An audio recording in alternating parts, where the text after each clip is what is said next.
They can understand themselves better, be more self-compassionate, understand the world differently. I really think you can not just get better, but you can get like better.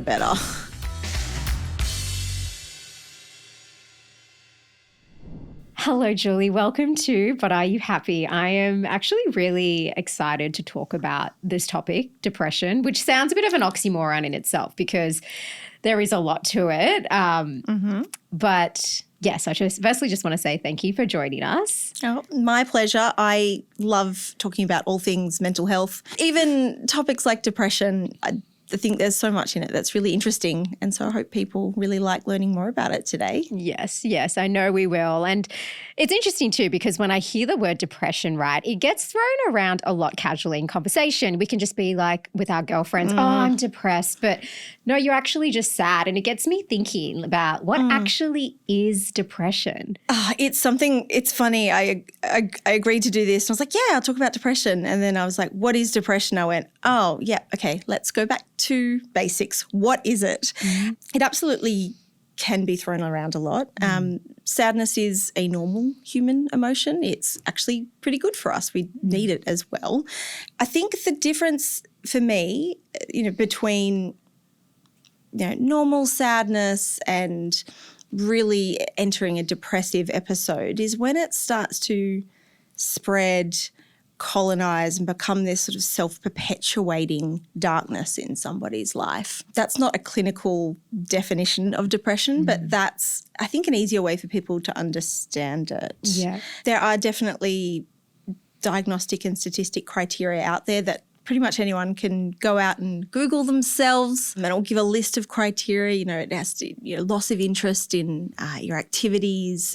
But it has weird things in there like you might sleep too much or not enough. You might put on lots of weight or lose lots of weight. Yeah. So it's sometimes tricky. People are going through and thinking, do I meet this? Is this me? I think it's probably more useful to think of it in, the first way I described it. It's when it really settles in and it starts to then create more depression for you. So you become really negative in your thinking and then that negative thinking starts to really spiral. Yeah. But Are You Happy is like that brutally honest friend whose advice you'll actually want to take. This season, we explore the psychology of perfectionism, how you can stop taking things so personally, and why group chats can feel so draining, plus what you can do about it. Our friends at Medibank understand that connection matters, especially during challenging times. That's why they've created the Medibank Family Roast, a card game designed to get families actually talking and connecting with each other. Because when family bonds are stronger, Australia is stronger. So get together and play the Medibank Family Roast. Search Medibank Family Roast. Live better with Medibank. It was really interesting when you said self-perpetuating darkness because, just those words itself says a lot. Like, what does that actually look like then for someone who might be like, oh, am I depressed or am I just sad? Because it sounds like it's quite deep. Like, is it it's showing up in so many different areas of your life or it's impacting kind of like your quality of life? I think the thing is that's really hard about thinking about what it might look like in someone's life is because everybody experiences depression so differently, it's going to look so different depending on who is experiencing it, right? Yeah, there are lots of things like you could look at, low mood, losing interest in things, sleeping fatigue, difficulty concentrating. But I'm not really sure if that always helps people to kind of think, oh, yeah, I'm depressed. Perhaps it's more useful to think of it like it's going to look really, really different depending on who's experiencing it. For some people, no one on the surface would ever know, or it might just be someone really, really close to them might start to see some of the cracks.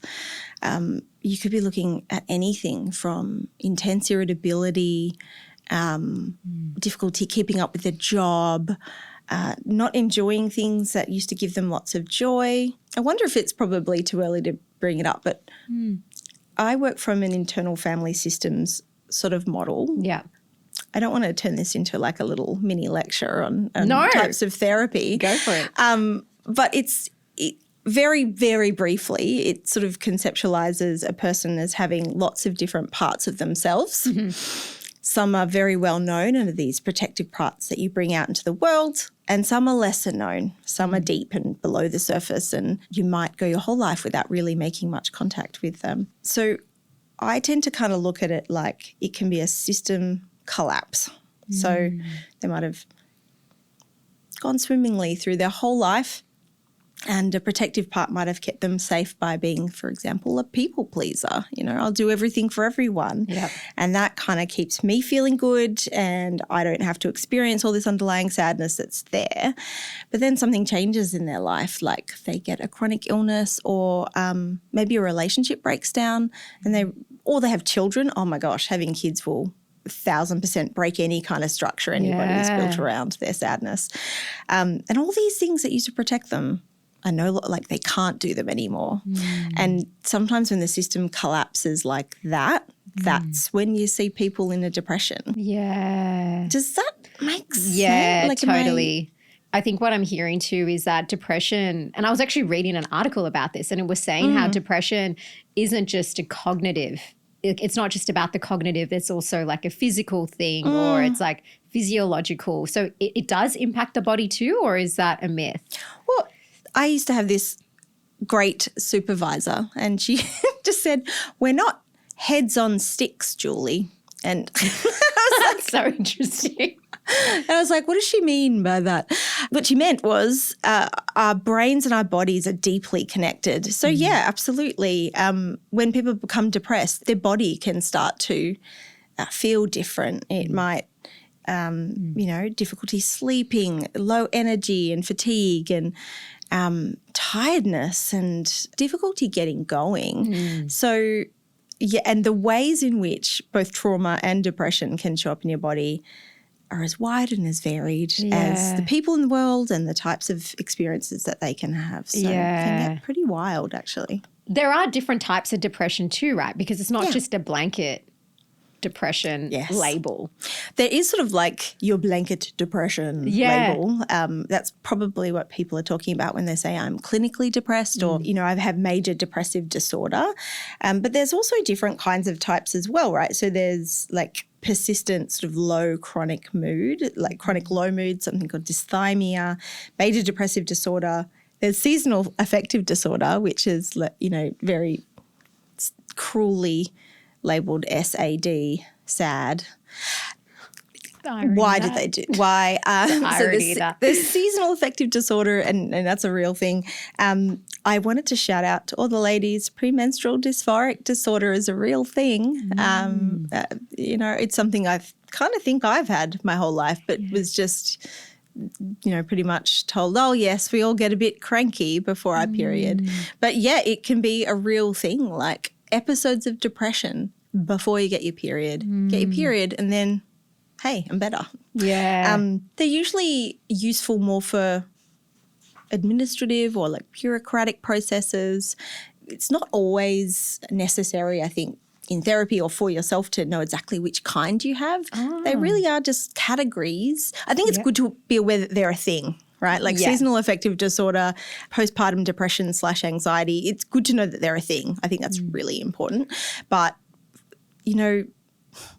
we have to create these categories because sort of have to draw the line somewhere. Yeah. And, the people on the board for the Diagnostic and Statistic Manual will just draw the lines based on research, and that's not always exactly what someone needs to know when they're trying to feel better. They just know that something's really, really wrong and someone will listen to you. So get it checked out. What do you feel are some of the biggest misconceptions when it comes to depression that you want people to understand better? It's not just sadness.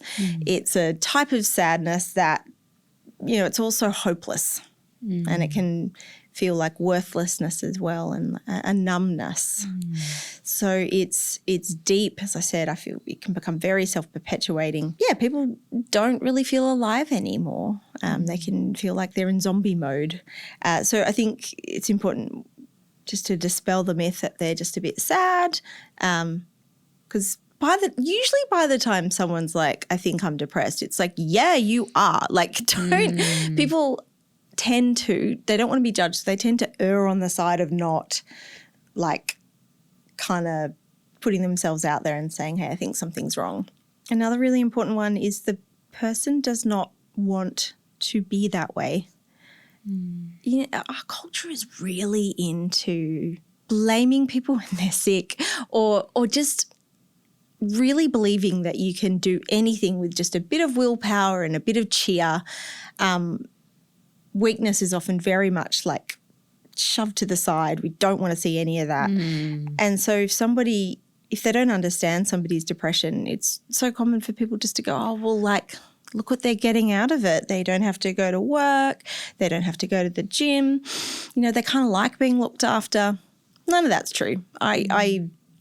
One of the biggest lessons I learned, this was about addiction, but the same could be said for depression, was, as a young psychologist working in a group therapy session at a drug and alcohol clinic. And one of the women just said to me in tears, like, when we were in primary school and dreaming of our futures, none of us said we want to be a drug addict. Yeah, wow. And when you peel it back like that, you're like, yeah, like nobody wants this for themselves. Nobody wants to feel like brushing their teeth is a huge achievement for the day. But you can see the temptation. If people don't get it, they're like, well, it must be something I can understand. Yeah. But not the case. The just think positive idea isn't quite right. You can't just sort of think positively and it will all turn around. It usually needs a lot more than that to turn things around. There's definitely a role for some sort of like cognitive therapy where you try to change the way that you're thinking. It's much, much deeper than that. Yeah, wow. There's so much to unpack in that. And there was something you were talking about before around how our experiences can potentially shape the way that we treat our mental health. And the question I had was like, how do culture, stigma or upbringing affect how people experience or talk about depression? Greatly so. That's like a huge one right there, isn't it? There's so much in that's like 10 pieces. I can kind of see them all floating out here. So your upbringing really sows the seeds and it shapes that child to who they'll be for the rest of their life, right? So it doesn't have to be an abusive household. But I will say that like households where emotions are not really taken into account, validated, looked after, if emotions or big displays of emotions are sort of sidelined, that's going to lead to an adult that then isn't really in touch with their own emotions and then finds it very hard to regulate their emotions later in life. On the other side, if somebody grows up in a household where emotions are uncontrolled, someone can turn and then all of a sudden someone's angry or happy and the child has no idea how that happened. If they're exposed to that chronic like switching of emotions, they're also going to not be great at regulating their emotions either because they kind of don't lack that emotional safety. It's interesting because I feel like there is a lot of that kind of shame and embarrassment that can come with mental health issues. I know for me, coming from a Sri Lankan background, so Southeast Asian culture, you know, we don't talk about emotions growing up. Hence why I started the Flourish Journey, which is all about helping young women talk about mental health. But it's just interesting because there is such a stigma. Like I noticed that across different generations. So my aunties, my uncles, like it's like, no, we're tough, like we're resilient. We don't, what do you mean we stop and feel? No, like we need to go to our job, do what we need to do, survival, stability first, not let's feel our emotions. But they do recognize that, you know, my generation and the younger generations are getting more in touch with it. So they see it as something like, oh, that's really good for you. But, you know, it's a lot to feel into and, you know, I don't blame them. You know, that's like a lot of conditioning and how we've been brought up. So again, there's no like pointing the finger. So but it's really interesting, isn't it? Yeah. And it's in lots of different cultures. My husband's Irish and it's not the same as Sri Lankan culture, but there is like his family are from the west coast of Ireland, rural Ireland, and you've got to be tough. There is no room for this fluffing about business. It does make me think about culturally if a particular culture has had a really tough time. And it could have been 200 years ago. It doesn't matter. It passes down through the generations. Totally. To this sort of like, we cannot indulge in any of this stuff. Yeah.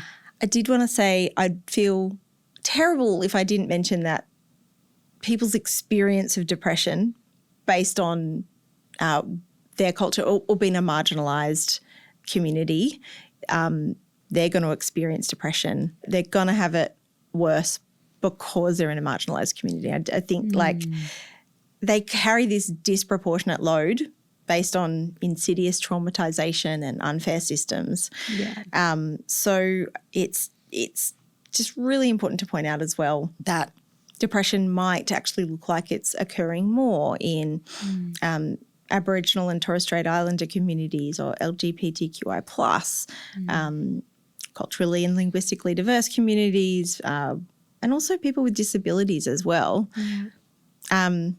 And to that I'd be like, well, yeah, of course. No, and it's good to shine a light on that because it is really important. And it's good that you kind of spoke around how depression can be experienced in different communities. How does it translate into gender or age? Like, do you notice there's like not so much a trend, but do you notice there's like a commonality amongst? Yeah. Well, I've had a little chat about age. Gender, I think, there's something very interesting going on in our culture right now. It's probably something that's been kicking along for ages, but we're really starting to see it.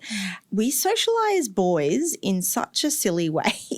You know, these ideas about masculinity and we were just talking before about, you know, don't share your feelings, harden up, push that down, push through, don't cry.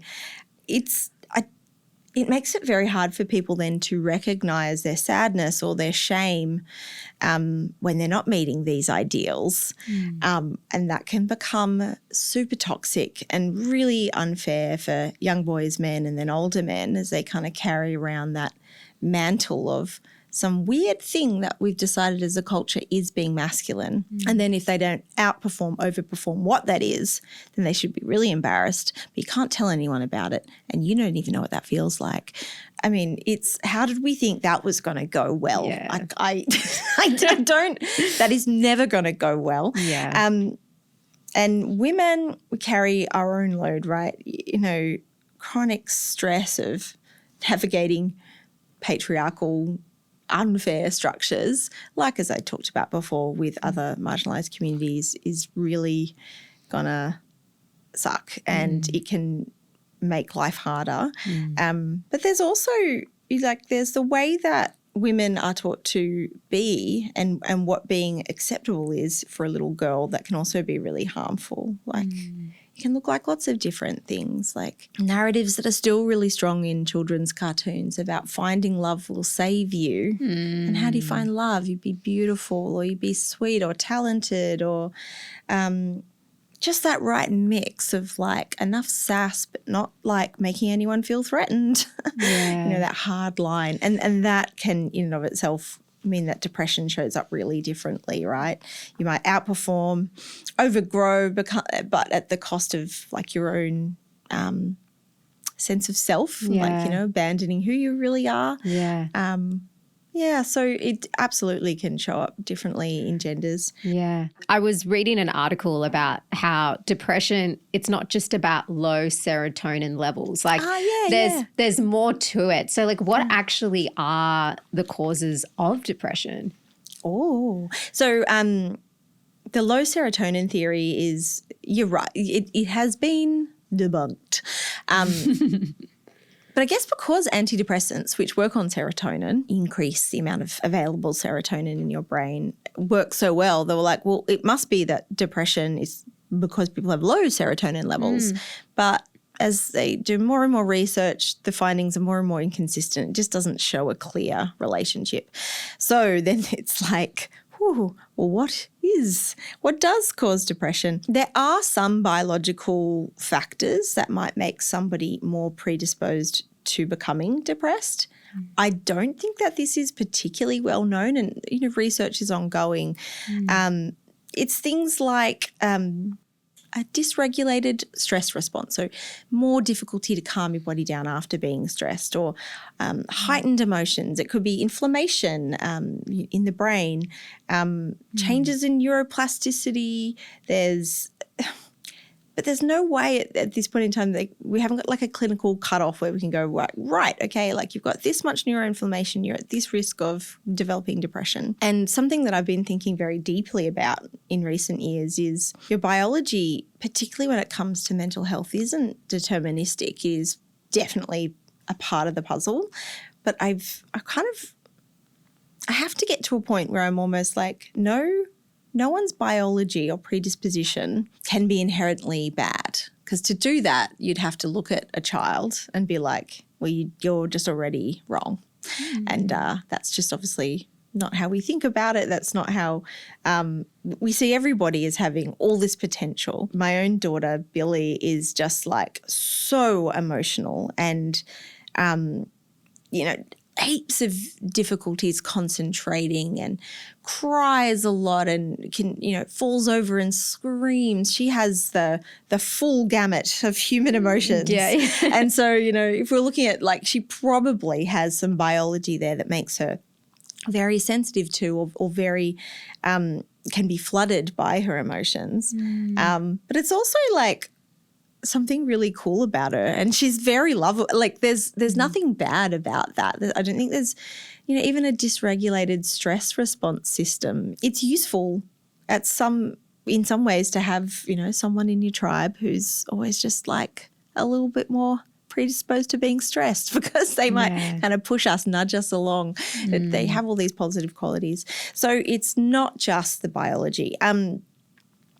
I always kind of go back to it's biological, it's social and environmental, and then it's psychological. Then it's like what the person does with their biology, their environment, and how they survive those two things can create depression, right? So and when you say social and environmental, you're essentially just saying the way in which a person's grown up and the environment, the current context they're currently in as well. Yeah. So it's so their environment, their culture, all the stuff we're speaking about, right? Like what's their family background like? Where do they live? What structures are kind of forcing them to be something that they're not?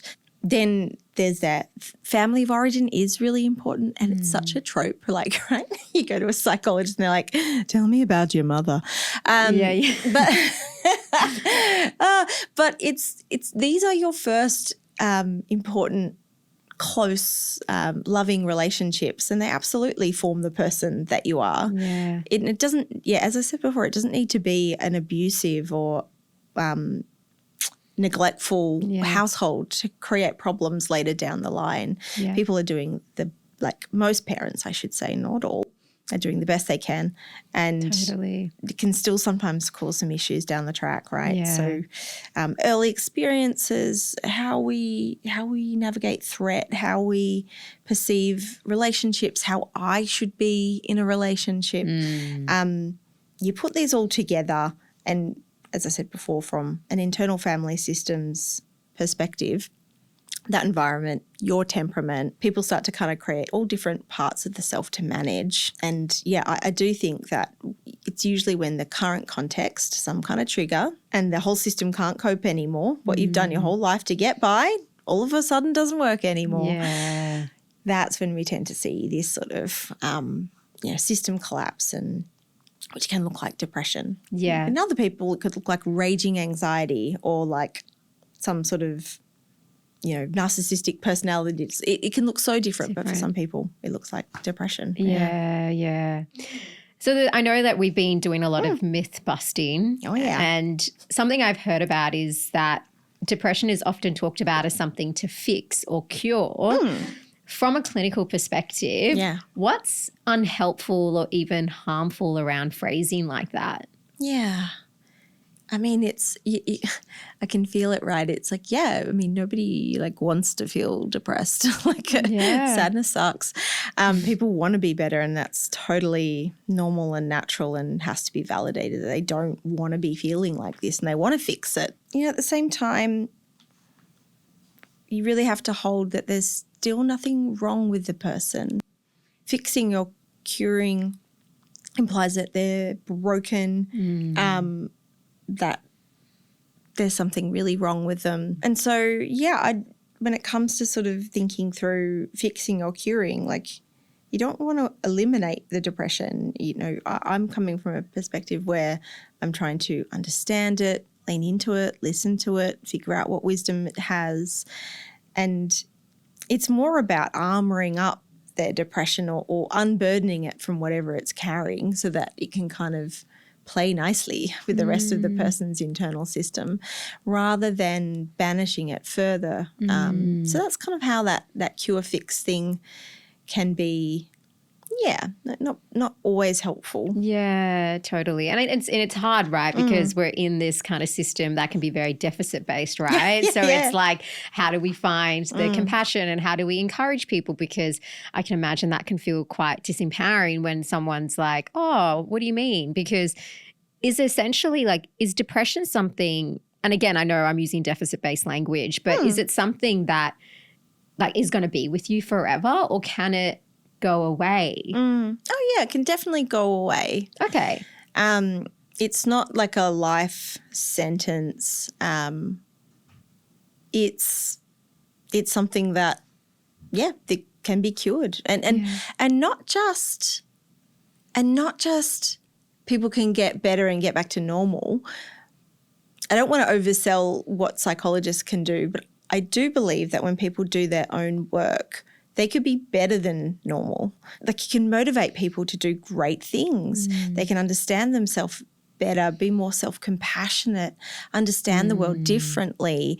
I really think that, you can not just get better, but you can get like better. That's really good to know. Yeah. But it's hard. I'm not saying it's like easy, like totally just 6 sessions and like whoop, totally. Yeah. And so it can be, everyone's journey is going to look different. So it's hard to kind of prescribe that it's going to look a certain way, right? Yeah. Absolutely. It actually reminds me of an episode we've done previously, and we actually talked about, post-traumatic stress, but then we also talked about post-traumatic growth and just how like so much can come from it as well. So I really love like just your framing around that. Just kind of, again, it doesn't affect how hard it is, but it also kind of instills a bit of hope around what could come from it. You know?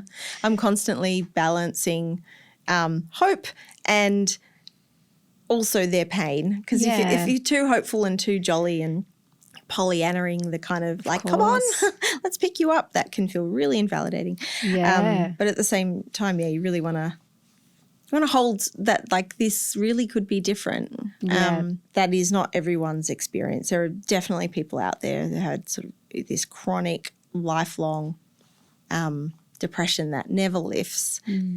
Don't think that that's the case for everyone, or even most. It might be something that comes and goes, but it's it's not this intractable disease that you have to manage forever. Yeah. Wow, that's really good to know, because it's interesting even you talking about something that comes and goes. It gets me thinking about, why might some people feel better for a while, but then they feel like they kind of slip back into depression? Like, why does that happen?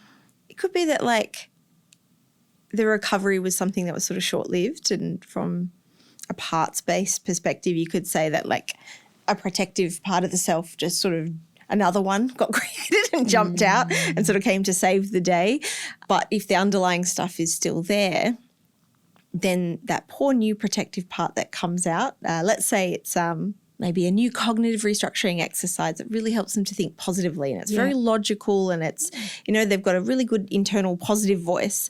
It's not that that's bad or that they shouldn't have that, but it might it might have a shelf life. It might only be able to do so much, and that whatever's sort of driving that underlying depression could still be there, and therefore, it comes up later.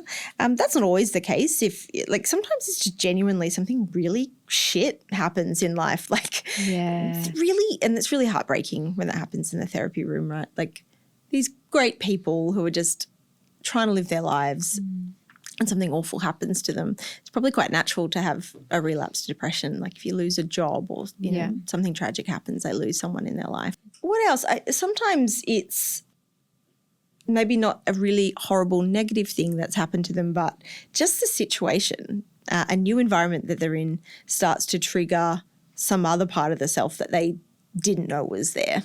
So maybe they start a new job and they've got a boss who's just really micromanaging and sort of, you know, always looks over their work, and all of a sudden they start to feel like a failure again, and then it snowballs and they start to feel like they're getting everything wrong and that nobody trusts them. That's an example of how an environment can start to trigger all these kind of ways of being and parts of the self that they might not have been there at their last job when they were trusted very well and, you know, they could just do their own thing and have their freedom.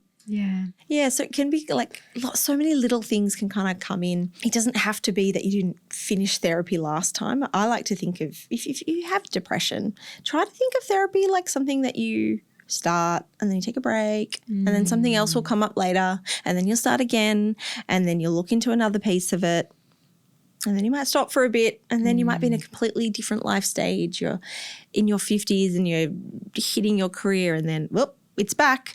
Then you go back and then you see what else is there. It's a journey. It's a lovely journey. No, it doesn't have to be something that you like finish and tick. You get a star and then you wander away happy. That doesn't mean that it can't be like a joyful, happy experience continuing to work on your depression throughout your life. Yeah, definitely. So for anyone that's tuning in, right, and they might be feeling a little overwhelmed around, they feel like they may have depression, they're not too sure. What would be a realistic first step for them? Like, what would you advise? I mean, if you feel like something's off and you're really sad and you feel like your life is crap and you feel terrible about yourself, I'm on the side of not caution. Like, as in, I don't think, I'll wait to see how it goes. Start having a chat with your GP. You can even start with something like, we don't have to fix this now, but I'd like to flag that I've been feeling really low and I've got all this stuff going on, but I kind of feel like I'm not myself. And I'd just be thinking, like, if you're even thinking, oh, am I depressed? Like, it's a good chance you need help. You don't have to wait until you meet like the full diagnostic criteria. Like, you can just start the conversation, start thinking about what's driving this. You know, Google some therapists, take some small steps. Yeah, definitely. Your instincts are right. You're probably not very happy. Yeah. It's so true though when you talk about instincts. Like, our body already knows. It's just like our mind and all the thoughts and our patterns are just catching up with the actual moment. Yeah. It's a good reminder as well. If you're not really sure what's going on, you can check in with your body too. If you're having, I don't know, like hives, if you're sleeping all the time, if you get like a raging cold sore outbreak and that's not normal for you, you know, even if your digestive health is like looking really wonky, that can be the body kind of going, hey, like something's not right here. I couldn't tell you what physical manifestations you'll see as a result of depression as such, but it's usually relating to heaviness, some kind of weight. That's a general theme. And you say heaviness, weight, as in like a feel. You just more a feeling, like a feeling really heavy, feeling like everything's really hard. Yeah. And then also, like, I guess that kind of comes back to what you were saying before around also just taking a bird's eye view around how you're showing up in your daily life as well, right? Yeah. Try and get some perspective and think, is this normal for me? Have I been here before? Those sorts of things. And that can really help. When it comes to when you work with clients in the therapy room, and I know you've kind of already spoken a little bit about how it is a journey, how do you, or even like people tuning in who might be feeling a bit unmotivated or just a bit disempowered about the progress they're making in the clinic, or just they feel like therapy was working, now it's not working. Like, what would you want to say to them? Yeah, it's a really good question.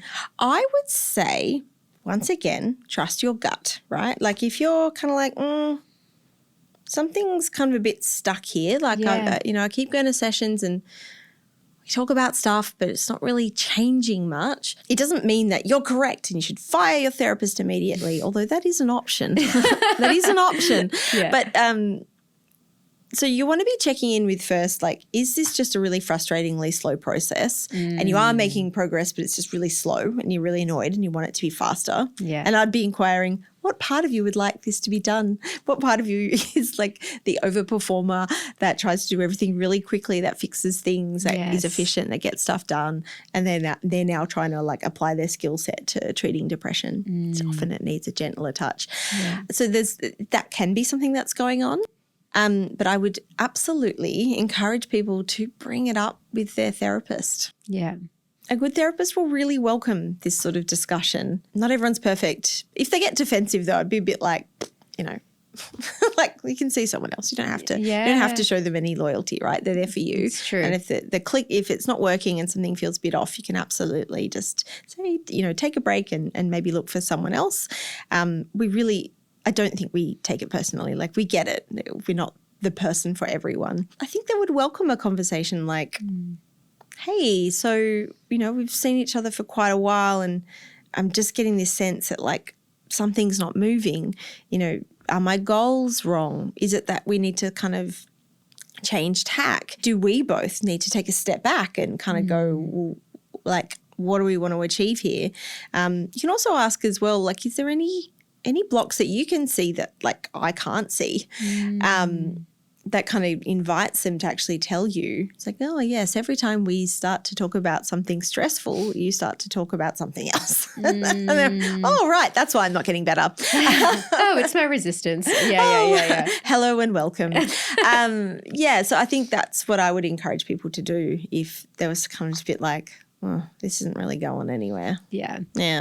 Yeah, have the honest conversation and it's a collaboration, right? It's about collaboration. It doesn't have to be this huge confrontation. You're not accusing them of not doing the right thing. You're just sort of saying what you're noticing and trying to figure out if there's a path ahead that like, do we need to kind of switch it up a bit? Yeah. I know we spoke about antidepressants before and something I'm curious about is when should we consider something like antidepressants or like do we even need medication? You don't have to treat depression with medication. So if you don't want to, you don't have to. There's, antidepressants are a class of medication. There's lots of different types within that broad umbrella term.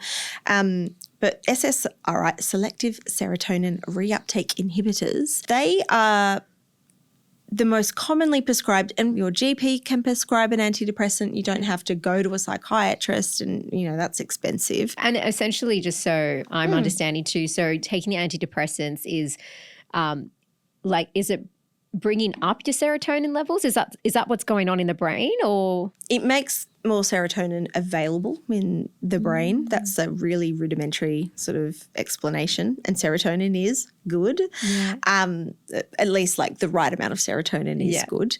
How it works is it blocks the synapses that usually reuptake your serotonin from the synapse, and in doing that and blocking the reuptake, it means that there's more available, and that can help your brain to form new branches and have more serotonin available to create that. I mean, people really just describe it like a bit of a feeling of like, it's okay, love, everything's going to be all right. You don't worry about that. Yeah. It blocks the serotonin receptor, so that there's more serotonin available because it's not being reuptaked by that synapse. Yeah. Okay. Just for anyone tuning in who might be thinking about someone in their life that might be going through depression right now, how can you support someone without taking on too much responsibility for their well-being? That one's like, I do really feel for people who are caring for someone who is depressed because particularly if it's someone close to you, you experience the effects of their depression, right? Yeah. Like you might get their irritability, or you get like half the person that you normally get, right? And all you want is to have that person back. And depression it's an illness which has people being not proactive at all. So I just want to say it's really hard as someone who is caring for someone with depression. Try to look after yourself and understand that this could be a longer road than you want it to be. Like you want them just to kind of go get help, get better, goodbye. But it's often not like that. I think the reason why depression becomes so self-perpetuating is the person actually hates their depression too. And then if someone else jumps in and like piles on and goes, yeah, I hate that, you feel so low, or, you know, you feel so lazy, or you don't want to do anything, it can just end up making it so much worse for that person. It's so hard to do, but for people that are caring for or love someone who is really looking after yourself, obviously. If you're trying to fix another person, I'd probably be going, hey, like maybe you want to go and do your own work, because there's something happening there. If you need someone to get better so badly, and there's nothing wrong with you, but like it's like working on yourself and seeing a psychologist yourself can be probably the most helpful thing you can do for the person who's depressed, right? Yeah, true. But also, you know, they try to come from a place of like compassion and curiosity with their sadness. Try to, rather than just trying to fix it, just see if you can get to know more about it. Ask them a few questions. What's that like? Because that helps someone feel not so lonely, you know? Yeah, definitely. Yeah. Well, thank you so much for this conversation and shining a light on a topic that can often be hidden in the shadows and not want to talk about. And I think what I really heard from today's episode is that depression's going to look different for everyone, and it's really about tuning into your body. You know what you need to do, get the support you need. We live in an incredible country like Australia where we have access to things like that. So breaking down the stigma, you're not in it alone, and get what you need. Get what you need. I acknowledge it costs money sometimes to go see someone. That's a thing. But it's a worthwhile investment, I'd say. Mamma Mia acknowledges the traditional owners of the land and waters on which this podcast was recorded.